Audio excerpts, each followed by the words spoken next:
1,04,00,000 సంతకాలు చేసిన ఈ డాక్యుమెంట్స్ అన్నీ కూడా భద్రంగా కోర్టు ద్వారాలు కూడా తడతాయి.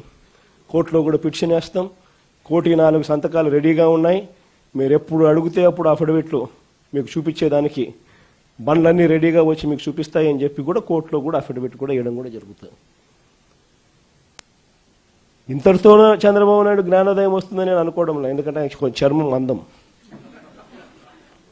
కాబట్టి ఇంతటితో కూడా వస్తుందని నేను అనుకోవడంలా.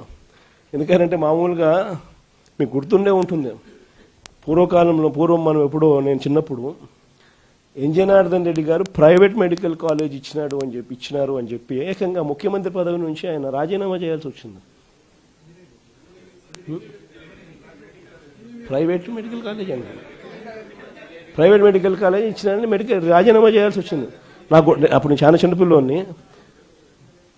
అప్పుడే నేను అనుకుంటా ఉంటే ఒక ప్రైవేట్ ఒక కాలేజు, ఈరోజు ఈయనకు సిగ్గు లేదు, ఇంకొకటి లేదు, ఏకంగా లెఫ్ట్ రైట్ సెంటర్ గవర్నమెంట్ ఆస్తులను నేను ఇచ్చేస్తున్నాను అని చెప్పి స్కాములు చేయడానికి ఏమాత్రం వెనకడుగు వేయడంలా. ఇచ్చేసే కార్యక్రమం చెనిక్కాయలకు బెల్లాలకు ఇచ్చేయడమే కాకుండా స్కాముల్లో ఇంకా అన్నిటికన్నా దారుణమైన స్కామ్ ఏమిటో తెలుసా? నువ్వు ప్రైవేట్ వాళ్ళకి కాలేజీలు ఇచ్చేసిన తర్వాత ఆ ప్రైవేట్ కాలేజీలు వాళ్ళు ప్రైవేట్ కాలేజీలు ఇది నడిపేటప్పుడు వాళ్ళ జీతాలు నువ్వు ఇస్తావంట. అది ఇంకా పెద్ద స్కామ్. నువ్వు ప్రైవేట్ వానికి ఇచ్చేసిన తర్వాత ఆ private college private teaching hospital వాళ్ళు నడిపేటప్పుడు వాళ్ళ జీతాలు గవర్నమెంట్ ఇస్తుందంట. అంటే నెలకు ఒక్కొక్క కాలేజీలో కనీసం 5 కోట్లు జీతం మినిమం. అంటే నెలకు సంవత్సరానికి ఒక్కొక్క కాలేజీకి 60 కోట్లు, 2 ఏళ్ల పాటు కనీసం అంటే 120 కోట్లు ఒక్కొక్క కాలేజీకి ఎదురు వస్తుందన్నట. చెనిక్కాయలకు బెల్లాలకు ఈయన మనిషికి కాలేజీలు కట్టబెట్టడమే కాకుండా మళ్ళా ఎదురు 120 కోట్ల రూపాయలు ఎదురిస్తున్నాడు.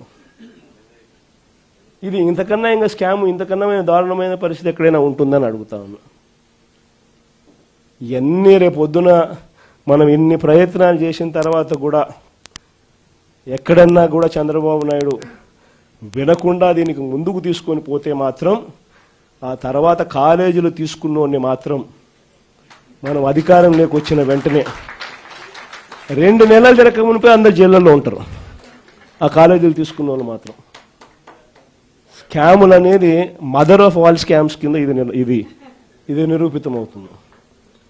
అంతటి దారుణంగా ప్రజలకు నష్టం జరుగుతుందని కనిపిస్తూ ఉన్నా కూడా ప్రజలు దీనివల్ల ఉచితంగా వైద్యం పొందే అవకాశం పోతుందని తెలిసినా కూడా మన పిల్లలకు తక్కువ ధరకే, ప్రైవేట్ కన్నా చాలా తక్కువ ధరకే మన పిల్లలకు మెడికల్ కాలేజీలలో సీట్లు వచ్చి చదువులు అందుబాటులో ఉంటాయని తెలిసినా కూడా ఏమాత్రం ఖాతరు చేయకుండా చంద్రబాబు చేస్తూ ఉన్న ఈ తీరుకు చంద్రబాబు నాయుడుకు గట్టి గుణపాఠం మాత్రం ఖచ్చితంగా తగులుతుంది. మరి ముఖ్యంగా ఈ విషయాలన్నీ చెప్పడానికి మిమ్మల్ని అందరికీ మీ ద్వారా ప్రతి కార్యకర్తకు ప్రతి గ్రామంలోనూ కూడా అభినందనలు కూడా తెలియజేయడం కోసం అని చెప్పి మిమ్మల్ని అందరినీ కూడా ఆహ్వానించడం జరిగింది. గవర్నర్ గారి దగ్గరికి పోయే కార్యక్రమం ఏదైతే ఉందో అందరినీ వాళ్ళు పర్మిషన్ అయితే ఇవ్వలేరు కాబట్టి 40 మందికి మాత్రమే వాళ్ళు పర్మిషన్ ఇచ్చినారు. సో 40 మంది జిల్లా అధ్యక్షులు, ఎమ్మెల్యేలు, ఎంపీలు వీళ్ళే వాటికి సరిపోతుంది. కానీ పోయే ముందు అందరం కూడా అంబేద్కర్ గారి విగ్రహానికి ఒకసారి ఆయన విగ్రహం దగ్గరికి పోయి ఆయన దగ్గరికి పోయి జరుగుతూ ఉన్న అన్యాయాన్ని అంబేద్కర్ గారి పాదాల చెంతనో అంబేద్కర్ గారి విగ్రహం దగ్గరనో వాళ్ళు ఎంత దూరం పంపిస్తారో నాకు తెలీదు. వాళ్ళు ఈ చంద్రబాబు నాయుడు అనే ప్రభుత్వం అనేది పూర్తిగా అన్యాయమైన ప్రభుత్వం కాబట్టి అంబేద్కర్ గారిని దర్శించుకుని ఆయనకు కూడా జరుగుతూ ఉన్న అన్యాయం కాపీనిగా ఆయన దగ్గర ఒకసారి పెట్టి అటు నుంచి 40 మంది మీ గవర్నర్ గారి దగ్గరికి పోయే కార్యక్రమం చేస్తారు.